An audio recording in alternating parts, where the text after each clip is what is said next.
Human anatomy मानव शरीर संरचना की आज के इस क्लास में हम श्वसन तंत्र और श्वसन की प्रक्रिया को समझेंगे। श्वसन की प्रक्रिया को जानने से पहले हम बाइक इंजन की कार्य प्रणाली को देखते हैं।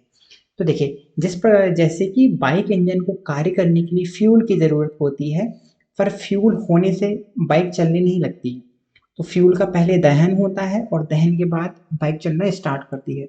तो फ्यूल के दहन के लिए ज़रूरी है ऑक्सीजन, जो कि एयर फिल्टर से मिलती है, और फ्यूल और ऑक्सीजन के मिक्सचर को स्पार्क चाहिए होता है, जिससे वह मिक्सचर जलता है और एनर्जी प्रोड्यूस होती है और बाइक चलना स्टार्ट करती है ना।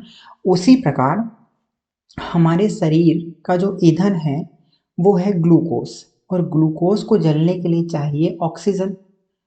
ग्लूकोज हमारे शरीर का ईंधन है और इसको जलने के लिए चाहिए ऑक्सीजन। ग्लूकोज को सेल्यूलर फ्यूल भी कहा जाता है, कोशिकीय ईंधन। तो ऑक्सीजन की सप्लाई कैसे होती है? ऑक्सीजन की सप्लाई होती है हमारे श्वसन तंत्र के द्वारा। हमारे फेफड़े बाहर से ऑक्सीजन लेते हैं और हमारे ब्लड को देते हैं, और जो जिस प्रक्रिया दहन की प्रक्रिया के बाद कार्बन डाइऑक्साइड प्रोड्यूस होती है, जो कि हमारे फेफड़े वातावरण में वापस छोड़ देते हैं। तो श्वसन क्या है? श्वसन वह प्रक्रम है जिसमें भोजन के ऑक्सीकरण के लिए अर्थात दहन के लिए वातावरण से ऑक्सीजन शरीर के अंदर ली जाती है, ऊर्जा मुक्त होती है, और इस दौरान कार्बन डाइऑक्साइड गैस बनती है जो शरीर के बाहर फेफड़ों द्वारा निकाल दी जाती है। ठीक है। तो श्वसन वह प्रक्रम है जिसमें भोजन के ऑक्सीकरण के लिए वातावरण से ऑक्सीजन ली जाती है। दहन प्रक्रिया पूरी होने के बाद कार्बन डाइऑक्साइड बनती है जो कि शरीर से बाहर निकाल दी जाती है। इसमें भोजन के ऑक्सीकरण से तात्पर्य है ग्लूकोज के ऑक्सीकरण से। ठीक है, क्योंकि भोजन के पाचन के बाद वह ग्लूकोज में बदल जाता है और हमारे ब्लड में घुल जाता है और विभिन्न कोशिकाओं तक पहुंचता है। ठीक है, तो ये थी हमारी श्वसन की प्रक्रिया। अगली चर्चा हम श्वसन तंत्र पर करेंगे। ठीक है, तो श्वसन तंत्र में कौन कौन से अंग शामिल हैं? तो हमारे श्वसन तंत्र में पहला हमारी नासिका नॉस्ट्रिल, दूसरा हमारी स्वर यंत्र, तीसरी हमारी ग्रसनी, चौथी हमारी श्वास नली या ट्रेकिया, पांचवें हमारे फेफड़े और छठवा डायाफ्राम शामिल है। ठीक है, तो हमारी श्वास नली का जो द्वार है वो हमारी नाक है। ठीक है, यह मानवों में कम विकसित व कुत्ते बिल्ली जैसे जानवरों में अधिक विकसित होती है। ठीक है, दूसरा हमारे स्वर यंत्र, जिसको हम वॉइस बॉक्स भी कहते हैं। ठीक है, स्वर यंत्र, वॉइस बॉक्स या लिनक्स। ठीक है, यहाँ से हमारे स्वरों की उत्पत्ति होती है, और यह श्वास मार्ग का वह भाग है जो ग्रसनी को ट्रेकिया से जोड़ता है। ठीक है, और हमारे स्वर यंत्र के प्रवेश द्वार पर एक पतली कपाट जैसी संरचना होती है, इसे हम इपिग्लाइटस कहते हैं, और यह हमारे भोजन को श्वास नली में जाने से रोकता है। ठीक है, तो यहाँ पर हम देखें तो लिनक्स या हमारे स्वर यंत्र जो हैं वो हमारी श्वास नली में लगे होते हैं, और यह वह वाला भाग है जहाँ पर हमारी श्वास नली हमारी आहार नली से जुड़ती है। ठीक है, और इसके कपाट पे कपाट को इपिग्लाइटस कहते हैं। तो यहाँ पर हम समझते हैं ये हमारी विंड पाइप या श्वास नली हो गई, ये हमारी फूड पाइप या आहार नली हो गई। ठीक है, तो एक भाग जहाँ पर हमारी आहार नली हमारी श्वास नली से जुड़ती है, जैसे देखिए आप ये हमारी आहार नली यहाँ पर श्वास नली से जुड़ी है, तो जहाँ पर यह जुड़ती है उस जोड़ पर एक संरचना होती है जिसे हम स्वर यंत्र कहते हैं, हमारे वॉइस बॉक्सेस। ठीक है, और जैसे कि यहाँ पर हमारी आहार नली हमारी श्वास नली से जुड़ी है, तो कई बार ऐसा हो सकता है कि भोजन हमारी आहार नली के थ्रू श्वास नली में चले जाए। ठीक है, तो इससे बचाव के लिए हमारे स्वर यंत्र पर एक कपाट जैसी संरचना होती है जिसे हम इपिग्लाइटस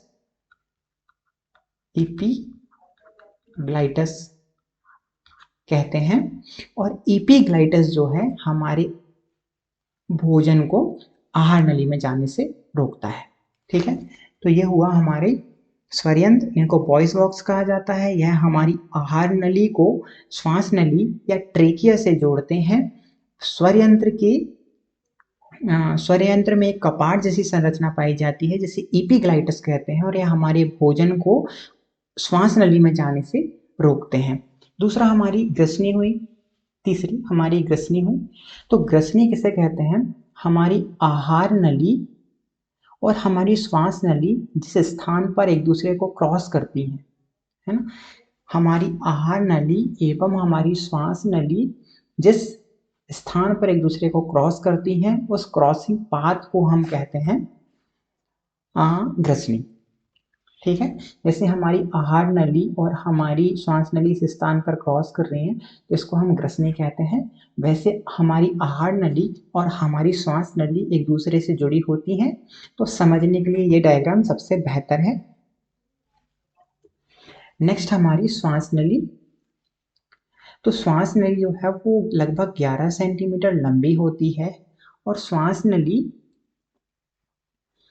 पर जैसे यहाँ पर आप देखें तो हमारी यह श्वास नली हमारी 11 सेंटीमीटर के लगभग लंबी होती है, और इसे जो मेन पाइप है इसको श्वास नली कहा जाता है। ठीक है, इसके बाद जब यह फेफड़ों में पहुंचकर विभाजित होती है तो इसके विभाजित शाखाओं को, जैसे एक शाखा ये हो गई, मेन पाइप ये वाली आई है, इस पाइप को हम श्वसनीय श्वास नली कहेंगे। पर इसकी विभाजित शाखाएं जैसे ये दूसरी शाखा ये, तीसरी शाखा ये, तो ये हमारी श्वसनी कहलाती हैं, ब्रोंकी। ठीक है, पहले को ट्रेकिया कहते हैं श्वास नली, उसकी जो सब शाखाएं हैं इसको हम श्वसनी या ब्रोंकी कहते हैं, और इसके जब पार्ट होते हैं तो वह श्वसनिकाएं कहलाती हैं, ब्रोंकी होल्स कहलाती हैं। और इनके बाद यह बहुत छोटी छोटी संरचनाओं टिश्यूज में बदल जाती है, इनको कहते हैं कूपिकाएं। ठीक है, उसको कूपिकाएं कहते हैं।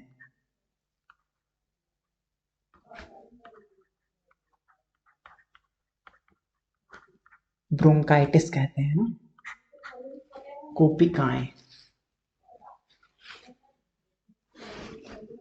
तो हमारी श्वास नली जो है वो दाएं फेफड़े में जाकर 3 शाखाओं में विभक्त हो जाती है, और बाएं फेफड़े में जाकर 2 शाखाओं में विभक्त हो जाती है। ठीक है, कूपिकाओं को हम एल्वियोलाई भी कहते हैं। ठीक है, एल्वियोलाई। तो ये हमारी श्वास नली हुई। नेक्स्ट हमारे फेफड़े।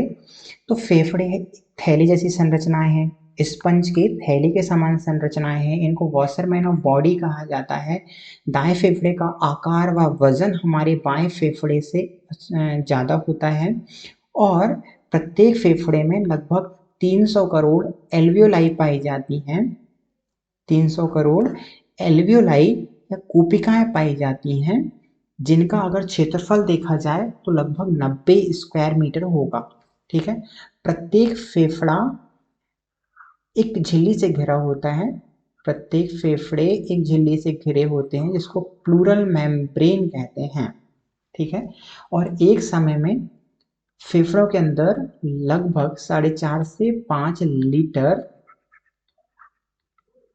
ब्लड मौजूद रहता है ना। इसके बाद जो छठवां अंग है हमारा श्वसन तंत्र का, वो है हमारा डायफ्राम। डायफ्राम फेफड़े के नीचे एक कपाट या फर्श जैसी संरचना है जो सांस लेने एवं छोड़ने में फेफड़ों की मदद करती है। ठीक है, तो ये थी हमारी आज की क्लास जिसमें हमने श्वसन तंत्र को जाना। अगर वीडियो आपको पसंद आती है तो वीडियो को लाइक जरूर करें।